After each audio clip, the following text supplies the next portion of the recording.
depending on, thank you. We'll see how many more people join though and how we go.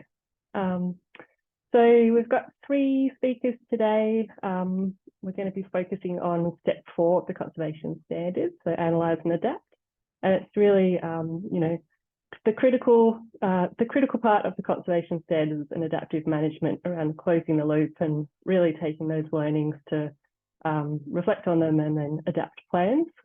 So today is an opportunity to remind everybody about those steps and then share around some of those experiences of how we track progress, reflect on learnings, and adapt and share. So, get my notes up, sorry. So we've got Sarah, Naomi, and Andrea from BirdLife Australia today, and I'll just briefly introduce them.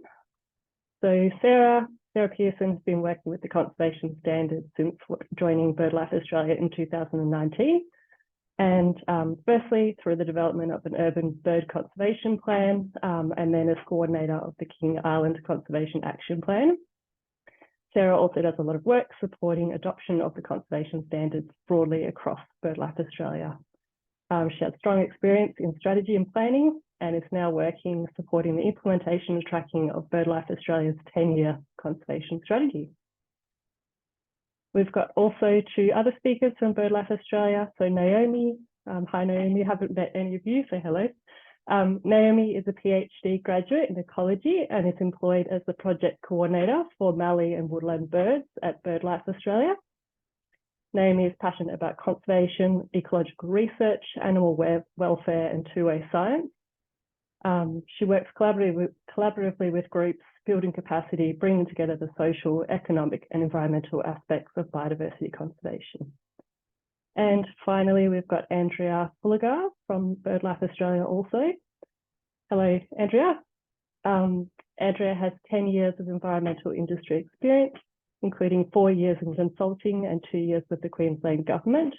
She is currently employed with BirdLife Australia as a coordinator for the Temperate Woodland Birds Conservation Action Plan, working with multiple stakeholders, again taking a collaborative approach for positive outcomes for woodland birds in Southeast Australia. And Andrea has a Master of Science in Research and Bachelor of Environmental Science in Honours. So yeah, a really great collective of experience and wisdom, I'm sure. And yeah, it'll be great to hear from the 3 of you and everyone on the call as well. Get some good ideas going and see where we get to. I will hand over to Sarah and we'll get started. Great, thank you for that. Thank you. And yeah, I was saying to Sarah earlier, I'm probably pushing my luck with connectivity. I've even pinched my husband's phone to hotspot off it while he's out. So I might actually go off camera because I was in and out before. So just excuse me doing that. Just 1 moment, I'll stop doing that. And yeah, so thank you for the welcome and introduction, Bridget. So I'll kick off. What we'll be looking at today is starting with an introduction to BirdLife Australia and our adoption of the conservation standards. Then we'll follow that with a closer look at the conservation standards step 4 associated with analysing and adapting. And we'll have follow that with some examples from BirdLife Australia. We'll have time for some questions before we go into a group activity, and then we'll wrap up with some links to relevant resources. So BirdLife Australia, we're the leading bird conservation organisation in Australia and a member of the Global BirdLife International Partnership. Our work is delivered in conjunction with a strong network and with more than 330,000 supporters. And it's founded on birds, science and partnerships with a focus on 4 pillars. And they are species, sites, systems and society. And these pillars really reflect the approach to addressing the systemic drivers that threaten birds in their habitat. And as I mentioned earlier about the strategy, we've launched a new strategy this year, and you can find out more in that link, and we'll provide the links outside the session as well. To date, our primary use of the conservation standards have been in supporting the development and implementation of conservation action plans, or CAPs. These CAPs, they focus on species and site recovery, and the system and society change that's needed to support the recovery and conservation of Australia's birds. And they certainly really vary in scope, representing like a wide range of species as well as locations. All of the CAPs were developed and are being implemented in collaboration with a range of stakeholders, which includes species experts, representatives from government, non-government organisations, natural resource management groups, research institutes, and certainly local communities as well. We work across 6 CAPs, and they, as I mentioned before, they really have a variety. They range from 5 species in the King Island Birds CAP to 50 plus in the Temperate Woodland Birds CAP. And they cover an area ranging from a single island to an entire flyway, diversity of habitats, and certainly from remote to urban areas. And we'll provide a bit more detail of 3 of these when we share our examples. But get in touch if you'd like any more detail on any of these CAPs. But before we get to that, let's touch on the conservation standards. And I think most in the room would be aware that these are a widely adopted set of principles and practices associated with conservation project design, management and monitoring. And there's a heap of information you can get from the Conservation Standards website. But today our focus is certainly on Analyse and Adapt, or step 4 of the conservation standards, which is really asking whether you are implementing actions, achieving results, addressing information needs, and whether or not your operational processes are effective. The step 4 is made up of 3 sub-steps, and that involves preparing your data for analysis, analysing and reflecting on results, and adapting your plan. Version 4, of the Open Standards for Practice of Conservation certainly provide a lot more detail with those steps, so you can refer to that. You may also want to explore the lighter conservation standards. I'm not sure if you've had a chance to look at these yet. They document the minimum steps that should be adopted by a project team. And again, I won't go into any detail, but you can certainly find a lot more information online. And both the full version and the lighter version have a great suite of resources to support adoption of the conservation standards, including obviously step 4. So let's get into some examples. I'll kick off and then I'll pass on to Andrea Naomi. The first example is the Threatened King Island Birds CAP. The development of this CAP commenced in 2019 in response to the very high risk that both the King Island brown thornbill and the King Island scrub tit would become extinct. Back in June 2019, Pip Walsh, who many of you will be familiar with, facilitated a multi-stakeholder workshop on King Island, which is located between mainland Australia and Tasmania. It's certainly known for its cheese and beef, but it's also home to 5 endemic bird subspecies plus 5 Tasmanian endemics. BirdLife Australia's role has been to facilitate the Threatened King Island Birds CAP, and is also a member of the multi-stakeholder steering committee that manages the ongoing implementation and adaptation of the CAP. And that steering committee is supported by a number of advisory groups.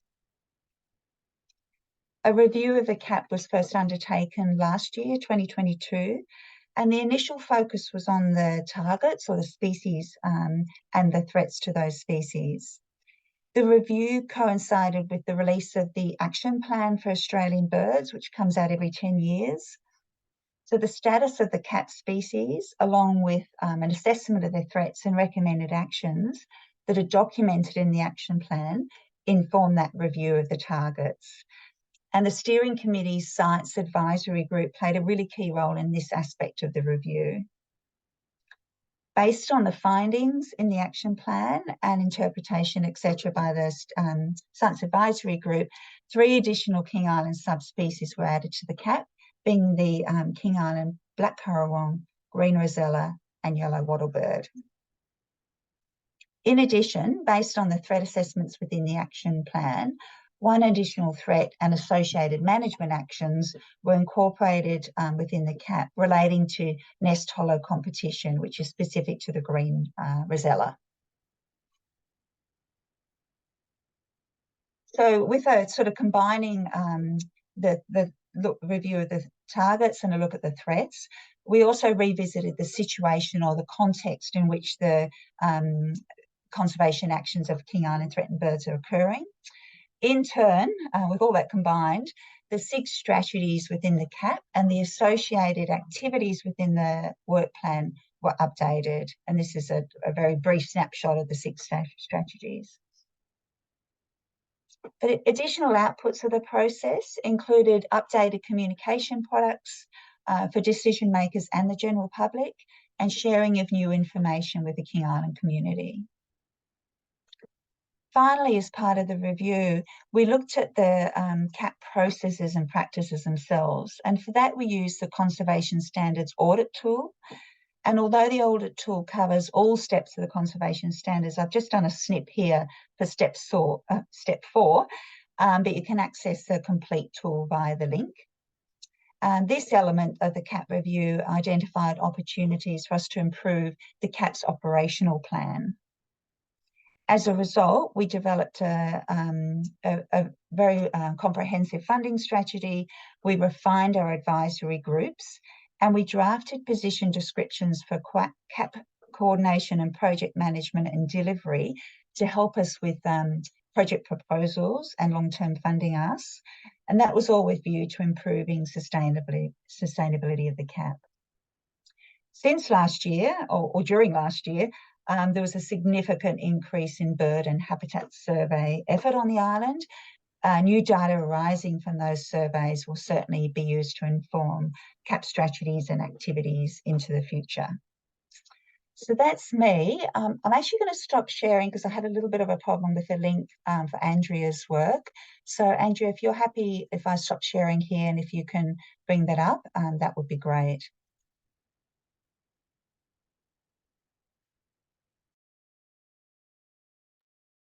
Thanks, Sarah. I'll just share my screen with the presentation then. Hang on.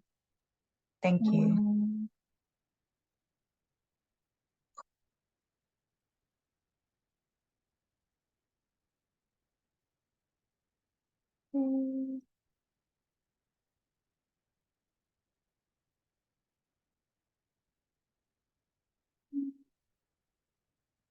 Can people see my screen? Nothing coming up yet. Oh, maybe now? Yep. Thank you. And then if I go into view and reading pane. View and reading pane? Or not just slideshow from beginning? Okay, give it a whirl. Is that good? Yep. Yep. Okay, I'll just flick through to the beginning of my slides.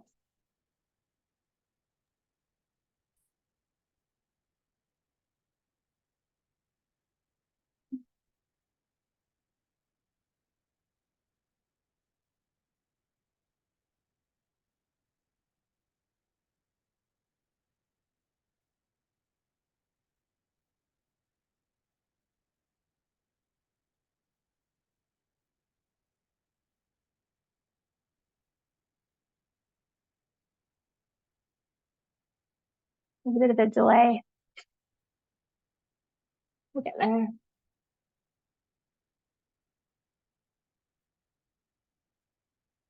Okay, I think we've made it.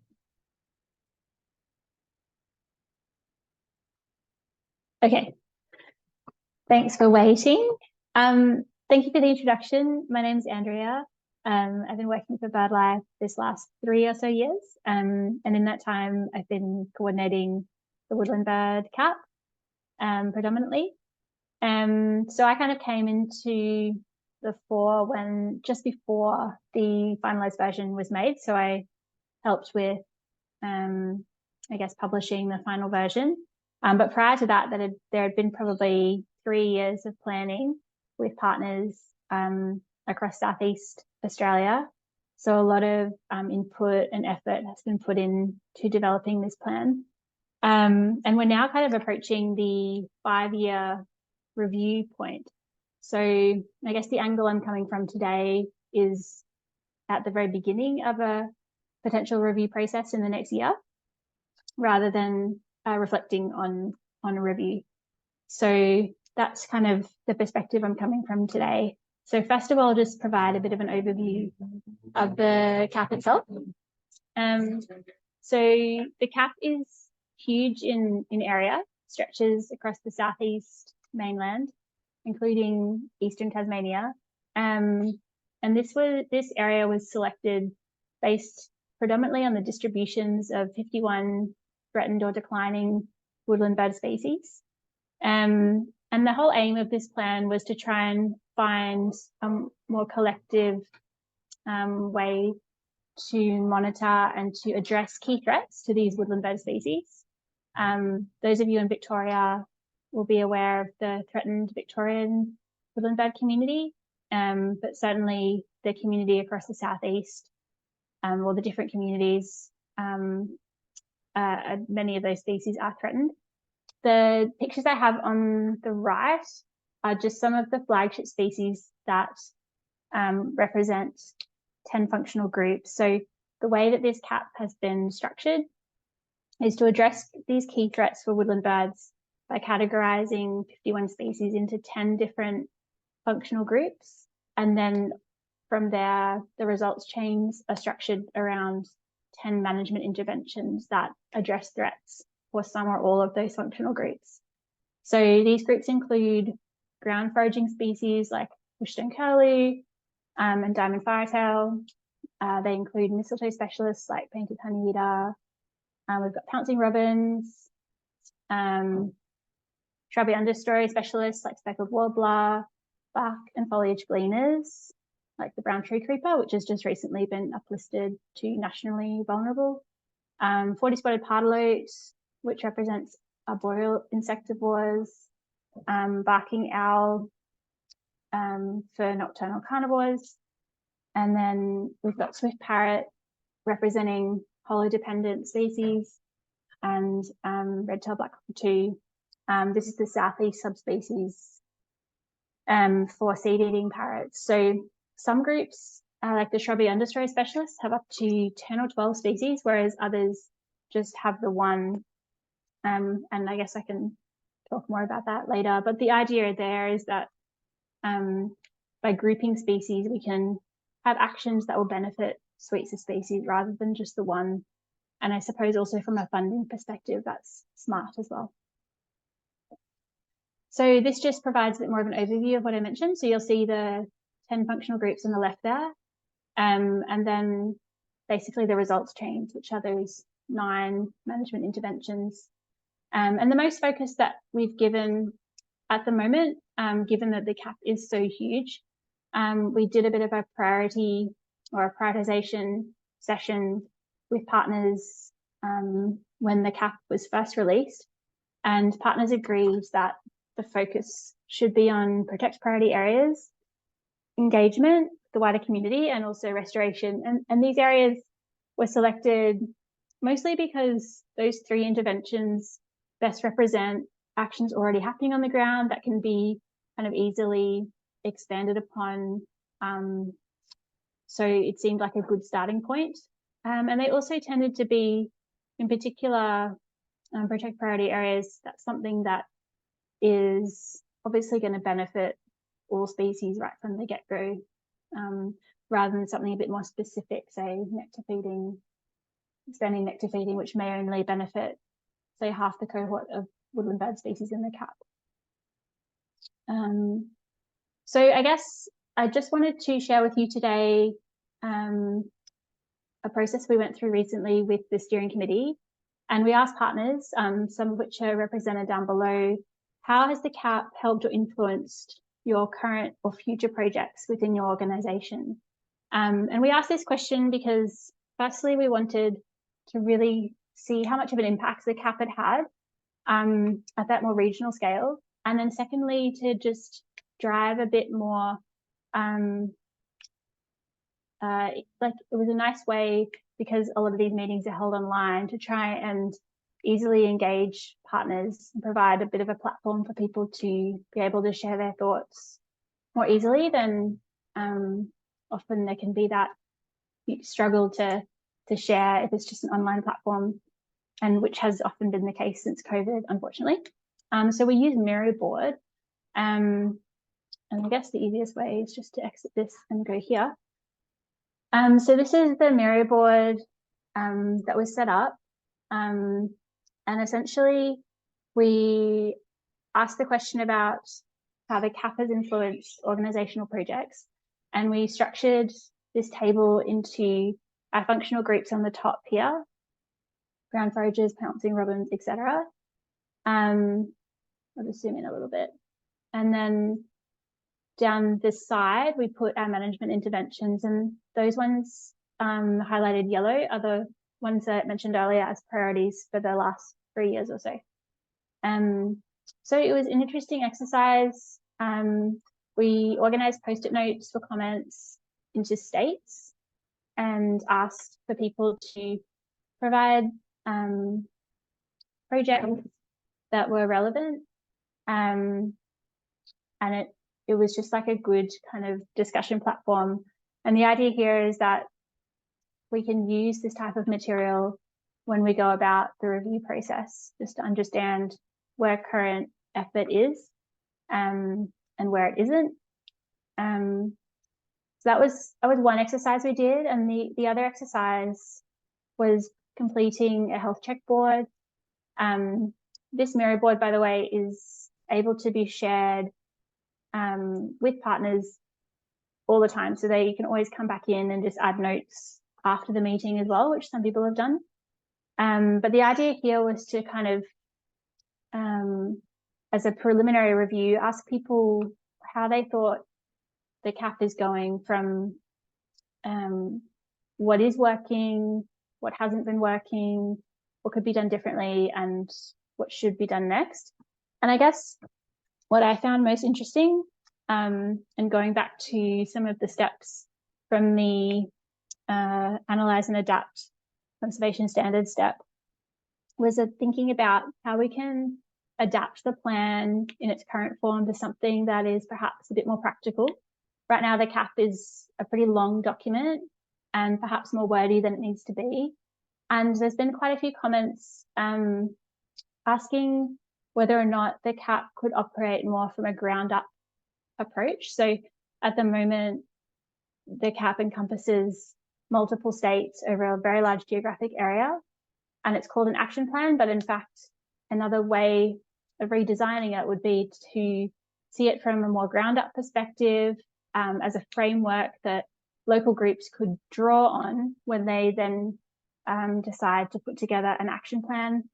And those action plans could operate at that more regional scale. We've actually had a lot of interest from various different groups via the partners, people that want to see what they're doing on the ground in their local region. They want to see what impact that has for woodland birds at that larger scale. So I thought that was a really interesting comment, and a few partners made that comment. And I guess the other comment that I found interesting too was just prioritizing the important woodland bird habitats. And the reason I find that interesting is because there's just so many ways to do this, and a lot of people would say it's already been done, but we are going through a process in the next couple of months of utilising some decision support tool to think about prioritising management actions that would be of the most benefit to functional groups of species. And a lot has been done at the species scale, but less has been done at that functional group scale. So that I see as a really interesting question as well. And so, yeah, I hope I'll just go back to my presentation. Yeah, I just wanted to share that with you today and hope that you found that approach somewhat useful. Thank you. Thanks, Andrea. Are you happy to keep sharing your slide? I can, yes. Thank you. Yeah, sorry about No worries. the last minute change with that link. No, that's fine. Yep. So just let me know if Naomi, you want me to go back into the larger slideshow mode? Yeah, yes, please. I can. Yes. Thank you. Okay. Oh, hang on, no, from current slide. Try again. Yep, that's perfect, I think. Oh, Sorry, there's a delay. awesome. Slide. There you go. Just wait. Yeah. Thank you, everyone. Thanks for your patience while we sort out our technical difficulties. I always think sometimes Zoom needs like elevator music when when there's like little things that you need to figure out. So yeah, thanks for my intro as well, Bridget. My name's Naomi. I've been at BirdLife for about 2 years now, and I've been working across the organisation on various projects. But over that 2 years, I've also been working hard on the Threatened Mallee Bird Conservation Action Plan. So the action plan itself started in 2014. And it was sort of as a direct result in response to some catastrophic wildfire which occurred across the Murray-Mallee region. Next slide.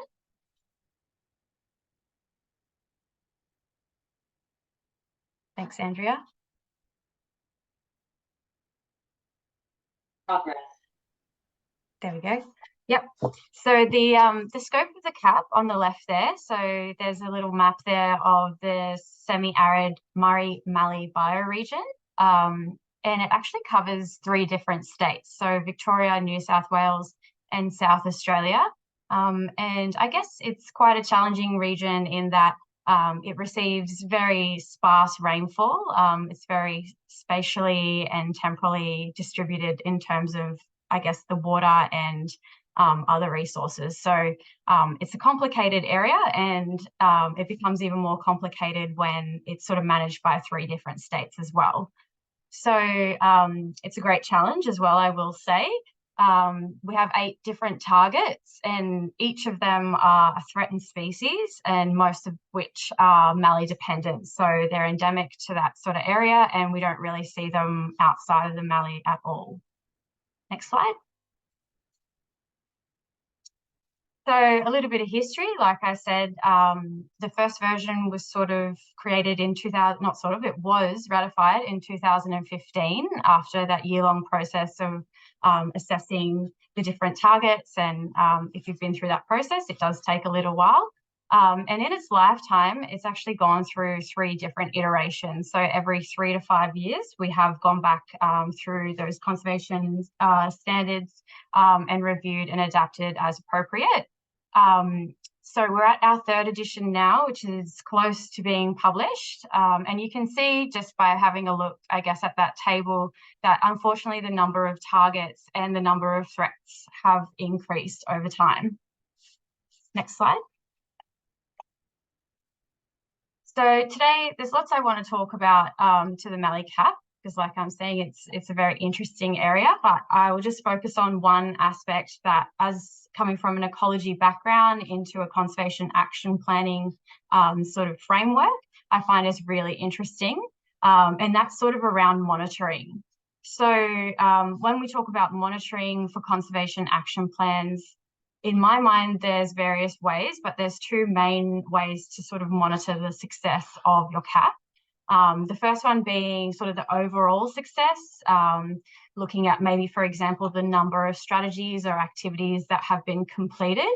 And then the second one being the success of actually mitigating the threats on our targets. So, you know, I thought about this for a long time, and I thought, how do we know if the threatened mallee bird cap is actually achieving that second point? And I think personally the answer is in the quality and the repeatability of the measuring indicators that you put into your target viability assessments. So a lot of indicators might often be based off one study, one peer-reviewed study, or perhaps a theory, which I guess is good, but when you're actually adding that to a practical sort of standpoint, it makes it quite difficult to track that over time. So if it's one particular thing, you need to make sure that it's going to be repeated. And on average, it takes about 7 years of repeated and standardized sampling to know if a species trend is actually changing. And endangered birds make this even more complicated by being highly mobile and also not being very many of them to begin with. So it's quite a challenge. Next slide, please. So the black-eared myna is a really perfect example of such a challenge. This species is federally listed as one of the 110 priority species.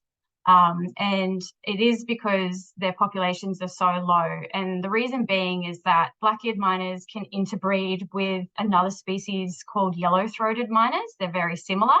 And when they do interbreed, it results in a fertile hybrid that has a different range of plumage. So there's a whole spectrum from black-eared myna to yellow-throated myna. And it takes experts and genetic analysis basically to get a really accurate picture of population size. Yeah, it's one species that requires urgent monitoring, and there's a lot of attention around acquiring information about their populations. Next slide, please.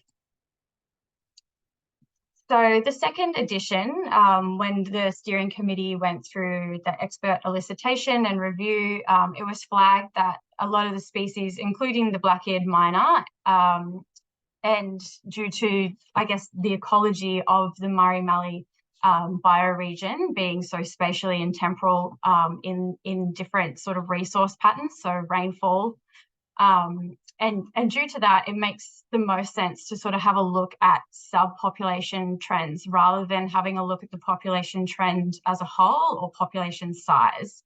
So I thought that was a really great concept, and it required a body of work which had been started by the group in the second review, which we incorporated this year in the third edition. Next slide. So when we did this, we thought a little bit about the way we might be able to track this over time and the way that we can present this to a broader audience, whilst also, I guess, considering that there's some sensitivities around some locations of species. So we came up with these maps. We designed a map for each target. And using these maps, we hope to be able to review the situation at more of a fine scale and to be able to track more easily over time what's going on with the population. So rather than using population size as our indicator, we can then use a measure of occupancy, which is presence or absence in a certain location. And we can actually have a look and drill down to the success of our strategies at different national parks that are within that CAP region. And we can also work towards putting the species back in areas where they are formerly occupied. So on that map, the green areas is where we know that they currently are, and the red areas are where they used to be. So for translocation, for example, we can target those locations to begin with. And over time as well, I guess it's an easy enough measurement to repeat occupancy. It doesn't take a huge monitoring effort like some other population surveys might, where you have to repeatedly capture and recapture species to know the size of your population. And also by using this sort of measurement, we can be assisted by citizen scientists as well, which aligns really well with the programs at BirdLife. Next slide. The last thing as well, I'll point out that we added into our document in the third edition is a baseline that is clearly displayed in the CAP, the baseline for our indicator as well. So it's not as transparent if it is hidden somewhere in Marathi. It means that anyone can pick up the document, our various stakeholders from various levels of government, not-for-profits and research institutions can pick up the document and use the indicator and the same baseline to gauge efforts and to inform critically endangered species monitoring and management. Thanks. That's all from me. Thank you. We did have some a space here for some questions, but just wondering if there's perhaps what I can do is provide our email contacts, and yeah, we could maybe take the questions out of session and make the most of this time for doing some group work, unless anyone's got anything burning that they really want to address now as a group. All good? Yeah, and big thank you to Andrea and Naomi for sharing those examples as well. I think that's given quite a wide sort of breadth of different approaches, and I guess reflects that not one size fits all as well, and the different stages that the different CAPs are in. Yeah, just looking at here, we're going to do some group work, and we've got a Miro board. I'm just going to pop a few links in the chat. But I'll put a link to the Miro board. I'll put our email contacts, plus I'll also put the links to the various resources that I put in earlier. Just one moment. So huge kit and caboodle there in the chat for you. And yeah, just wondering about the best way to do this, because we've got about 15 minutes, got a reasonable sized group. We were initially going to go to individual groups, but I guess I was looking for some feedback from my colleagues as to whether it's might be more efficient to use, say, 10 minutes in the border group for us to do some brainstorming individually, and then then share some sort of key points. Yeah, basically looking for some advice and direction from others as to whether we should break into groups or not with the time we've got left available. What do you reckon? Yeah, thanks, Sarah. Yeah, maybe, yeah, because going into breakout rooms takes a little bit of time. So I think that's a good idea if people want to jump into the Miro board and, you know, have a go at answering some of those questions, and then, yeah, discussing going through some of that as a group, I think would be really good. Okay, great. Thank you. Andrea, I might get you to stop sharing, and I'll actually, or if you can share the Miro board and you can see the questions that we've got there. We've sort of got 4 groups of questions. Please sing out if you haven't used Miro board before, and we can help you out there. But basically thinking we can, oh, thanks, Bruce. Catch you next time. Okay, just, I'm not sure who's sharing, but if you can zoom out and maybe find the board. Thank you, Annette. Yeah, so we've got these 4 groups of questions here, which are also reflected on the size. So really around what triggered your review, who was involved and why, what did you revise, did you conduct an after-action review? During the process, did you have any challenges and solutions? And then sort of, I guess in a similar way, what worked well and why, and what would you do differently next time? So any order you like, but certainly from your experiences that you've had, if you can capture some things there, and perhaps for the next 10 minutes, and then we can sort of have some shout outs to share. And I believe that we can share this information with participants afterwards as well. So yeah, perhaps if you dig into Miro, and we'll see where we're at in 10 minutes. And Saras, can you be our timekeeper? Yeah, sure. Thank you.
1 more minute left.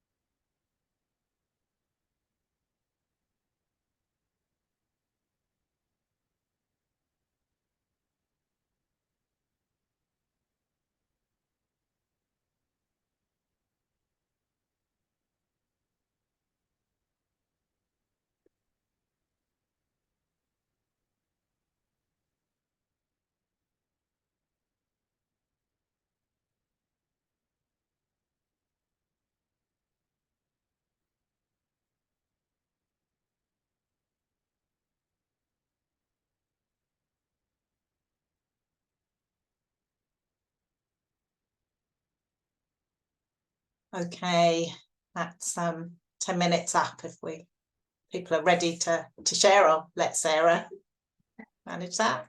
Yeah, thank you, Sarah. So that looks great. There's quite a lot populated in there, which is fantastic. I'm probably going to be really predictable and move from top left clockwise. And perhaps if somebody would like to just sing out and share what triggered your review and who was involved and why. If anyone would like to put their hand up for that first box.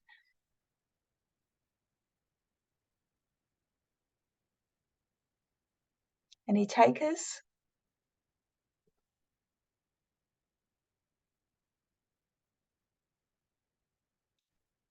Looks like people are still working on it as well. I'm happy to jump in if you like, Sarah. Yeah, great. Thank you. So yeah, I work quite focused on step 4 within my role. And yeah, at Bush Heritage, we're going through a process of doing a big review for all of our sort of property and landscape plans at the moment. So yeah, it's really topical. Some of them have been reviewed quite regularly, and then others, because of changes within the organisation, and we've grown a lot. Some of them we're doing kind of for the first time. So it's been yeah, really interesting. But I guess there's also, I think I added in there as well, it's part of good practice, but also accountability to donors, which is probably the case for many organisations who have, you know, mostly funding through government or philanthropy.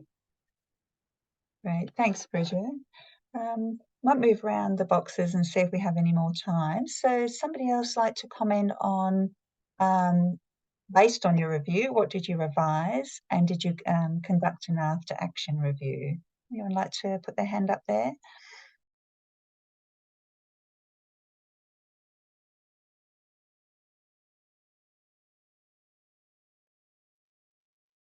No one else is jumping in. Oh, go. So, you know, it was reviewing the theories of change as part of the review process, and realizing, you know, we knew that there were some assumptions that kind of didn't hold true, but we knew there were some that we weren't sure about, but then hadn't gone back and actually at the point when we realized that the assumption hadn't held true, we just kind of kept going on that strategy. And so then at the review point, it was, oh yeah, that's why that didn't work. So sometimes a bit, you know, some form of kind of trigger, I guess, for, you know, looking at your assumptions more regularly was kind of the learning out of that one.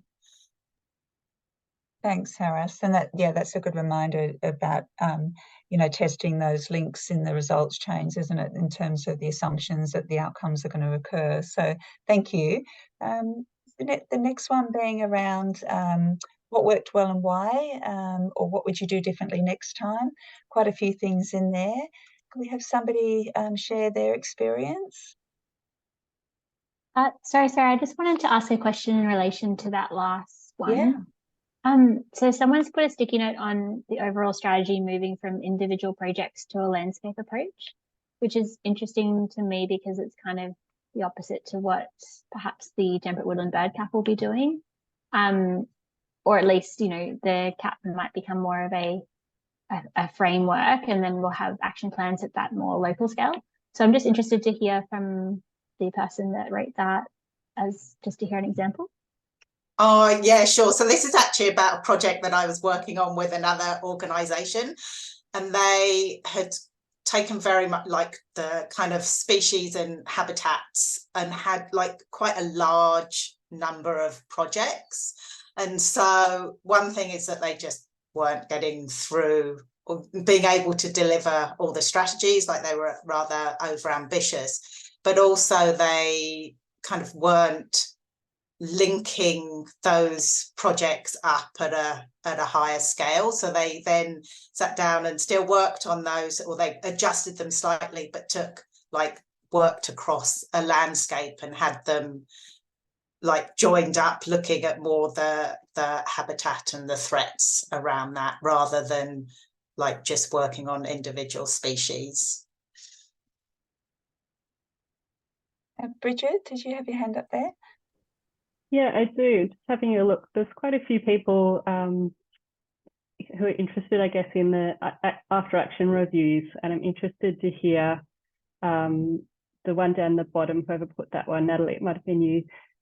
TNC has developed standard approaches for supporting after action reviews. Yeah, if there's tools that others have used, it'd be great to hear.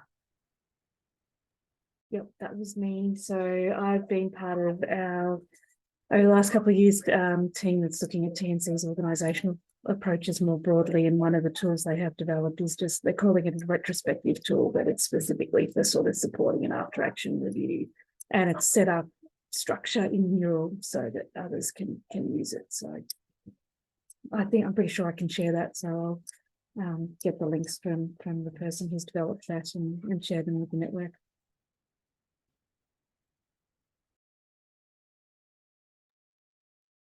Thanks, Natalie. Yeah, just I guess we've only got probably a couple of minutes left. So yeah, maybe if anyone else has got anything they particularly want to sing out or ask, and use that time to clarify or to share their experience.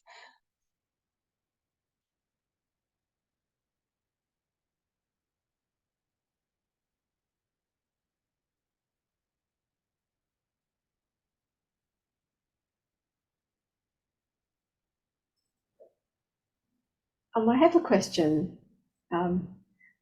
This is probably not relevant to the session, but I'm really keen to understand how BirdLife took your partners along this journey to implement to first go through the process of developing the CAP, and also getting them actively involved and interested in being part of this whole process. Thanks, Hoshin. I guess I'll give you a brief response from the King Island CAP to start with. I wasn't actually on board at the time of that first workshop that Pip undertook, but I believe from what I've seen with sort of documentation, she used that as an opportunity to communicate the standards as well, as a framework for the development in that first sort of workshop. And since then, we've certainly, or in my role, I've largely been engaged with the chair and sort of using opportunities within meetings, the review process, etc., to refer to the standards, but in a way to sort of translate it into language that would be useful for the steering committee.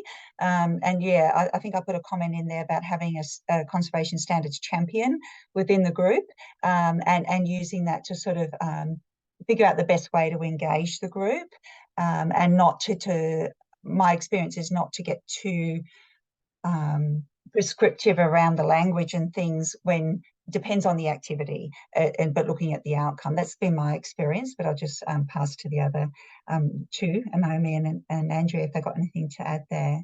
Thank you for the question, because I think it varies as well, my experience, yeah.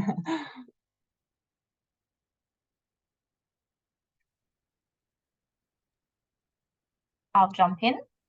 So a couple, yeah, like Sarah's saying, it does vary from the Mallee bird experience. I think that the one thing I add is the opportunity to meet face-to-face in person, I found was a really good way to keep everybody engaged in this third review. So we planned a 2-day workshop and actually had 2 days together in Mildura, so in the Murray Valley bioregion. And we planned some fun things as well. So a dinner, and there was an optional bird watch as well in the morning. But I found that sort of reinvigorated the group when it comes time to do a lot of work. You sort of have to have some fun things as well. And yeah, Andrea, do you have anything you want to add? No, I guess I'm thinking more from the only kind of limitation perhaps with meeting in person is, of course, you need funding for that. So especially with the Woodland bird cap being spread across so many states, the challenge there is where do you have the workshop? And if there was unlimited funding, it would be great to have a workshop in each state, and that way we could invite local groups along as well. Because I think getting local groups involved, whether that's land care or just private landholders, really kind of puts an emphasis on what the framework or the plan, what impacts that can have on the ground. And it works both ways. It kind of gets everyone a bit more invigorated and has a bit more of a practical focus. So yeah, I think finding a way to get the local groups involved in the plan as well is important. Thanks, Andrea and Naomi. I think I need to hand back now to Bridget to do a wrap up, so we're bang on time. Thank you, everybody. Thanks, Sarah. Perfect timing. So thanks, everybody. I feel like we could have a whole another session, maybe like diving into the tools and templates that people use for some of these. But yeah, it's really good to see so many different ideas shared, and just looking at some of the blue ones down there as well around the importance of celebrating the wins. It can be overwhelming, the threats and things that didn't work. So yeah, good to see as well. Thanks again for all the speakers, Naomi, Andrea and Sarah. They were really interesting to hear some different examples, and I hope everyone found that really helpful. This will be shared and sent out, the recording, so yeah, please do share it throughout your networks as well. And there isn't there's no webinars booked in at the moment, but just stay tuned through the CCNet emails, and there will hopefully be one before the end of the year. Any other questions, feel free to pop them in the chat. Otherwise, we'll finish up. Thank you. Thanks again, everybody. Thank you, everyone. Thank you. Thanks. Thanks. Yeah, Bye. good one. Thank Sarah. you. Thank you. Thanks, all. Thanks. Bye, everyone.